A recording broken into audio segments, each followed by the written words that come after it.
Back pain when bending forward? A lot of people notice this when doing simple everyday things like putting on socks, tying shoes, brushing their teeth, or picking something up from the floor. It's one of the most common lower back complaints we see in the clinic.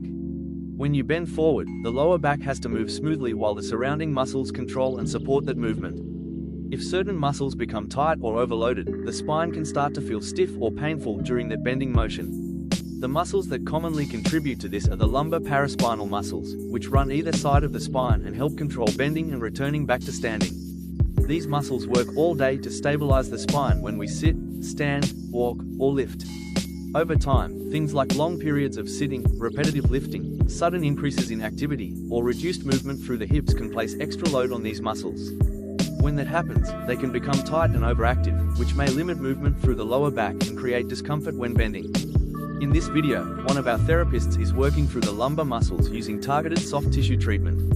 The aim here is to reduce tension through the muscles that are doing too much work and improve circulation in the area.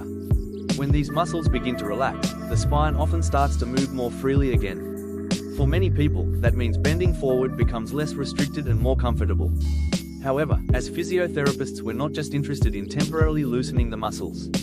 We're also trying to understand why those muscles became overloaded in the first place. Sometimes the hips are stiff and the lower back has to compensate. Sometimes the deep stabilizing muscles that support the spine aren't contributing enough. And sometimes it's simply that the back has been placed under repetitive load for long periods without enough movement variation.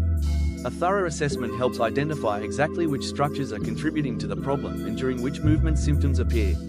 Once we understand that, treatment can include a combination of hands-on therapy, movement advice, and strengthening exercises to support the spine. The goal is not just short-term relief, but helping the back tolerate bending, lifting, and everyday movements more comfortably. At Specific Physiotherapy Preston, this approach allows us to address the underlying causes of lower back pain rather than just the symptoms. If bending forward is causing discomfort in your lower back, it may be worth having the area properly assessed. Feel free to book online or give our clinic a call if you'd like help.